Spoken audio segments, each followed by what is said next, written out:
Formula One is the premier motorsport across the globe. It has evolved from a super dangerous sport back in the 1950s to one of the safest motorsports on the planet today. But safety isn't the only big change across the sport since the early days. Some might say that the sport is now indistinguishable from those days. Today, we're discussing what F1 has looked like throughout history, so stay right where you are. Let's jump straight in and look at the cars. Of course, the car is the most important part of the sport. No car, no sport, right? However, they have seen quite the transformation over the years. The first ever Formula One win belonged to Dr. Giuseppe Nino Farina back in May 1950 in the Alfa Romeo 158. But fast forward 70 years and the 2020 Alfa Romeo C39 not only looks like a completely different car, but something from a completely different planet. The C39 has 3 times the power that the 158 had and has a rear engine as opposed to the front engine of the 158. The engine sizes haven't really changed, however, as the 1950 model used a 1.5-liter supercharged inline 8-cylinder engine, whilst the newer model has a 1.6-liter V6 turbo hybrid. The 158 was actually an old car when it made its F1 debut. Designed in 1937, it was shelved during the war, understandably, and the two cars differ quite vastly when it comes to top speed. The 158 was capable of a top speed of around 180 miles an hour,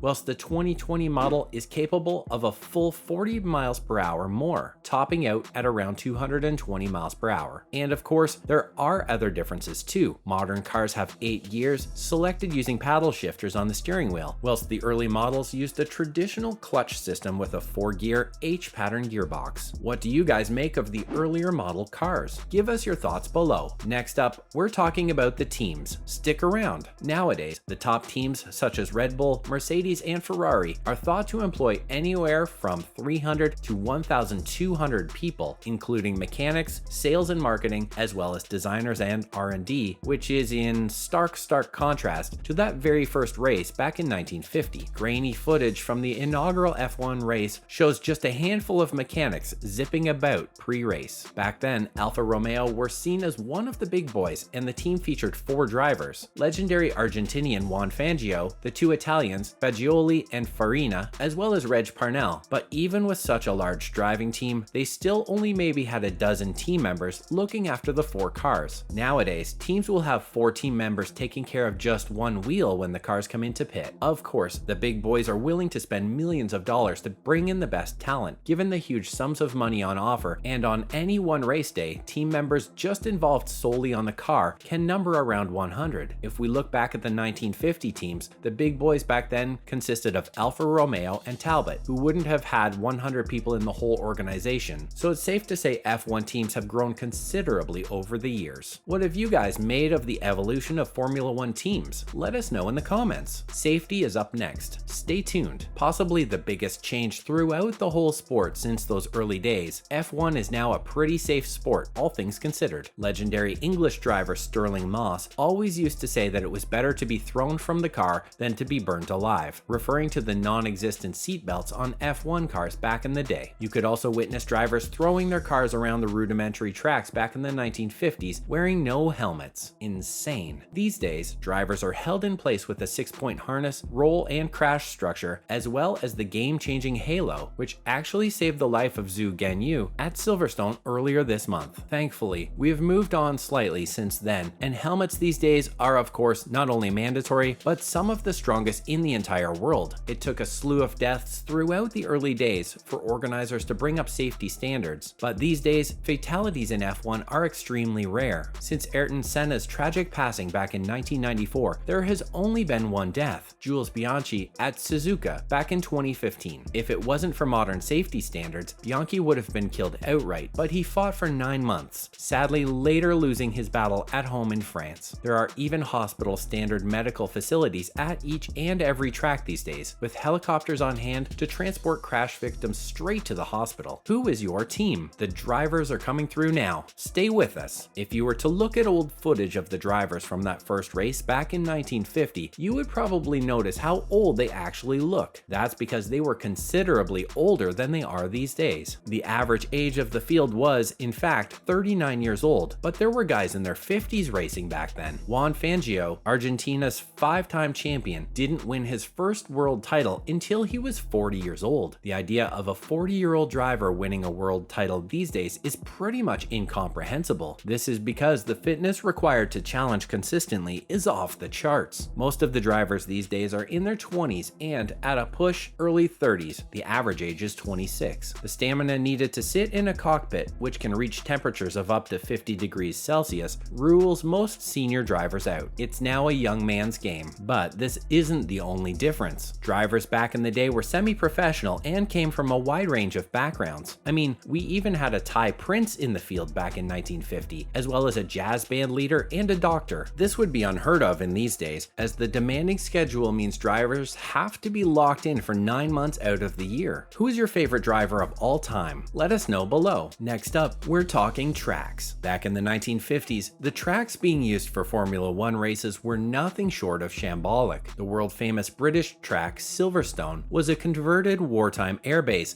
when it was first used for an F1 race, with the cars racing on a perimeter road around the aerodrome. And this is actually the reason behind the Hangar Straight name for one of the track's straights today. The facilities weren't much better either. There were no modern-style garages at any of the early tracks. Instead, teams were expected to work on their cars on the grass behind pit lane, where they were exposed to fast-moving cars and flying debris. The Silverstone track has, of course, been redesigned since then, thankfully, and now has dedicated areas for teams to prepare, whilst also having been extended from its initial 3-mile lap to 3.6 miles these days. The track now also features the Wing Building, a state-of-the-art facility for teams to prepare, whilst also offering hospitality for all those millionaire F1 fans. Tracks across the world have also been designed to maximize excitement these days, somewhat scientifically, which is in stark contrast to those tracks in the 1950s, which were pretty rudimentary in design. What is your favorite track on the Formula One schedule? It's still Monaco for us. Next, it's the points. In the inaugural Formula One race, the winning driver, Farina, was awarded just 8 points for all his hard work, with an extra point for the fastest lap. Points went to the top 5 drivers, handed out on an 8-6-4-3-2 basis. However, the championship wouldn't necessarily be decided by whoever had the most points at the end of the season. Drivers were asked to tally up their 4 best results across the season, with whoever scored the highest taking the championship. These days, the race winner receives a mammoth 25 points, whilst second place takes 18. The rest of the points, from 3rd to 10th, are distributed on 15, 12, 10, 8, 6, 4, 2, and 1 basis, meaning no fewer than 10 drivers can score. As well as this, it took 8 years to implement a driver's championship. And finally, the pit stops. Stay tuned. These days, teams have shaved off around 90% of the time it took to pit back in the day. Alfa Romeo were considered a slick operation when it came to pitting in the 1950s, with their big 3 drivers getting in and out in around 25 to 30 seconds. These days, anything more than 3 or 4 seconds is considered to be a failure. Pretty cool. What do you guys make of the improved pit stops over the years? Let us know below. As always, thanks for joining us today, and remember to stop by again next time for some more fun and games. And why not do us a solid by liking and sharing today's video, whilst also subscribing to our channel so you don't miss out on more great bits in the future. Bye guys!